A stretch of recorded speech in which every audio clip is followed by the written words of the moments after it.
नमस्कार, आप देख रहे हैं डीडी न्यूज का ये विशेष बुलेटिन। मैं हूं आपके साथ भावना नैयर और मेरे साथ है मेरी सहयोगी दीपाली, जो आप तक सांकेतिक भाषा में खबरें प्रस्तुत करेंगी। शुरुआत करते हैं सुबह की सुर्खियों के साथ। पंजाब में आज फिर किसानों का प्रदर्शन। अपनी मांगों को लेकर आप मंत्रियों और विधायकों के घर का घेराव करेंगे किसान।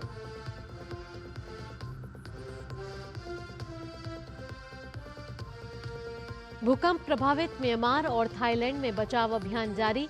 ऑपरेशन ब्रह्मा के तहत भारत ने म्यांमार में भेजा राष्ट्रीय आपदा प्रतिक्रिया बल। थाईलैंड में भी रेस्क्यू ऑपरेशन तेज।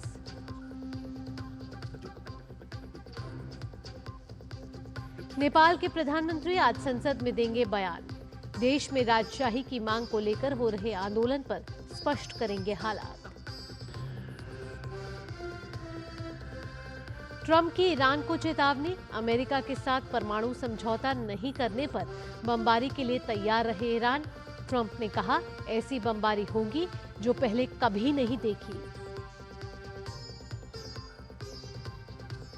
और देश में आज ईद उल फितर का जश्न। राष्ट्रपति ने कहा, भाईचारे, सहयोग और करुणा की भावना को मजबूत करता है ईद। वहीं चैत्र नवरात्र पर रोशनी से नहाया मां वैष्णो देवी का मंदिर।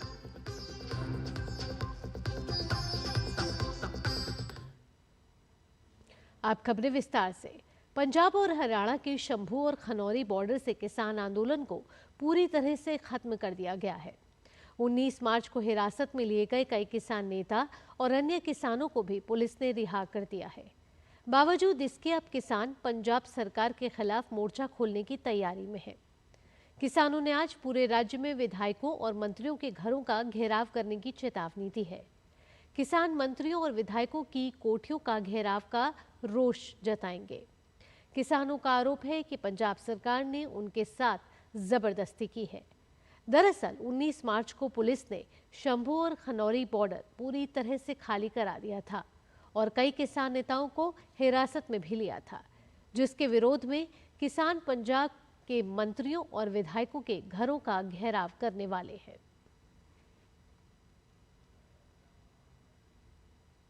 ईद उल फितर आज पूरे देश में मनाई जा रही है।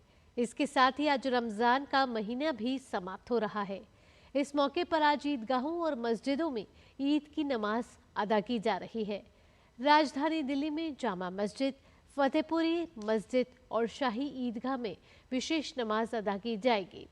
राष्ट्रपति और उपराष्ट्रपति ने लोगों को ईद की शुभकामनाएं दी हैं।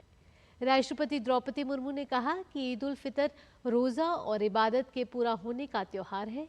उन्होंने आशा व्यक्त की है कि यह पर्व शांति, प्रगति और खुशहाली लेकर आएगा, साथ ही सकारात्मक सोच के साथ आगे बढ़ने की शक्ति प्रदान करेगा। उपराष्ट्रपति जगदीप धनखड़ ने कहा कि ईद सांस्कृतिक विविधता और एकजुटता का प्रतीक है। उन्होंने आशा व्यक्त की है कि यह पर्व उन मूल्यों के प्रति समर्पित रहने के लिए प्रेरित करेगा जो जीवन को दिशा देते हैं और एक मजबूत, समृद्ध राष्ट्र के रूप में हमें एकजुट बनाए रखते हैं।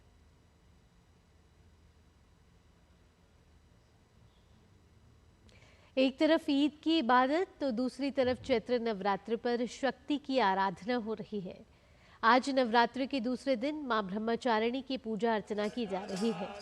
देश भर के मंदिरों में मां दुर्गा की गूंज सुनाई दे रही है। नवरात्र के दौरान 9 दिनों तक प्रत्येक दिन देवी दुर्गा के एक अलग रूप की पूजा होती है।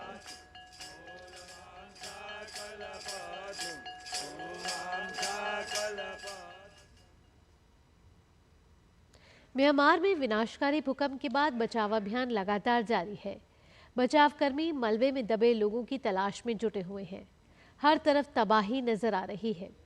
जानकारी के अनुसार म्यांमार में 227 मार्च को 7.7 तीव्रता के भूकंप के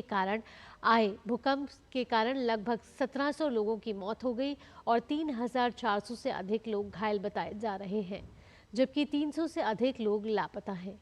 इस बीच म्यांमार के लिए मदद की हाथ बढ़ाने वाला भारत पहला देश बना है। म्यांमार की मदद के लिए भारत ने ऑपरेशन ब्रह्मा शुरू किया है और 80 सदस्यीय राष्ट्रीय आपदा प्रतिक्रिया बल म्यांमार भेजा है। म्यांमार में आए भूकंप के झटके उसके पड़ोसी देश थाईलैंड में भी महसूस किए गए थे। थाईलैंड में भी रेस्क्यू ऑपरेशन में तेजी लाई जा रही है।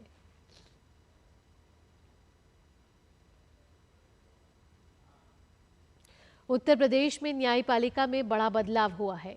इलाहाबाद हाई कोर्ट के आदेश के बाद राज्य में 582 जजों का तबादला कर दिया गया है। रजिस्ट्रार जनरल राजीव भारती ने इस बारे में एक नोटिफिकेशन जारी किया। तबादला किए गए जजों में 236 अतिरिक्त जिला और सत्र न्यायाधीश, 207 सीनियर डिवीजन सिविल जज और 139 जूनियर डिवीजन सिविल जज शामिल हैं। रजिस्ट्रार जनरल राजीव भारती ने इस बारे में एक नोटिफिकेशन जारी किया है। रजिस्ट्रार जनरल के अनुसार इन तबादलों का उद्देश्य न्यायिक प्रक्रियाओं को सुव्यवस्थित करना है।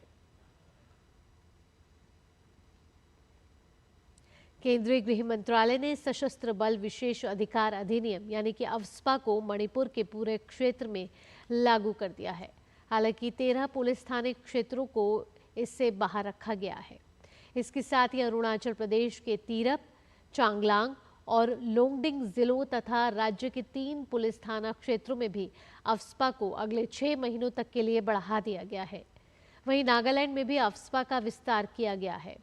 इसे 8 जिलों और राज्य के 8 अन्य 5 जिलों के 21 पुलिस थाना क्षेत्रों में लागू किया गया है।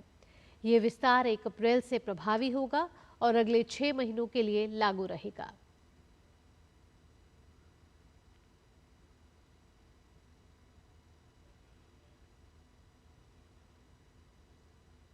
अमेरिकी राष्ट्रपति डोनाल्ड ट्रंप ने कहा है कि अगर ईरान परमाणु कार्यक्रम पर समझौता नहीं करता तो उसे बमबारी और अतिरिक्त शुल्क झेलना होगा। ट्रंप ने कहा कि अमेरिका और ईरान के अधिकारी समझौते को लेकर बातचीत कर रहे हैं। ट्रंप ने अपने पहले कार्यकाल में ईरान और अन्य प्रमुख देशों के बीच वर्ष 2015 में हुए समझौते से अमेरिका को अलग कर लिया था। इस समझौते में प्रतिबंधों में राहत देते हुए ईरान के विवादास्पद परमाणु कार्यक्रम पर सख्त पाबंदियां लगाई गई। ट्रंप ने व्यापक अमेरिकी प्रतिबंधों को फिर से लागू कर दिया है। रूस यूक्रेन युद्ध को खत्म करने की कोशिश में जुटे अमेरिकी राष्ट्रपति डोनाल्ड ट्रंप ने पुतिन पर सीजफायर समझौते में बाधा डालने का आरोप लगाया है। डोनाल्ड ट्रंप ने रूस के राष्ट्रपति द्वारा यूक्रेन के राष्ट्रपति की आलोचना करने से भी वे नाराज हैं। इस मामले में डोनाल्ड ट्रंप ने रूसी तेल पर शुल्क लगाने की चेतावनी दी है।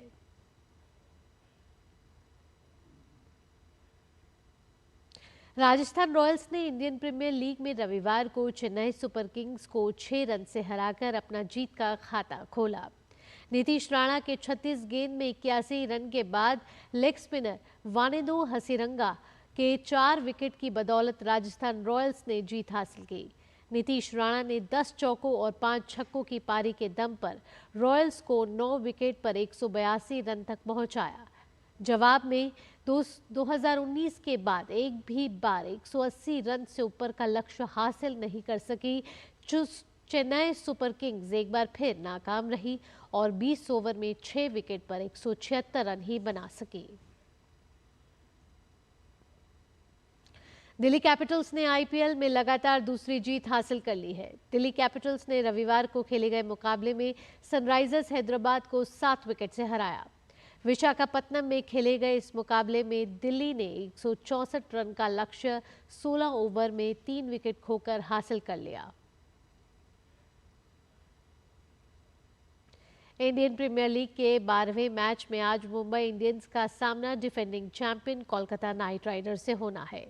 मैच मुंबई के होम ग्राउंड वानखेड़े स्टेडियम में शाम 7:30 बजे से खेला जाएगा।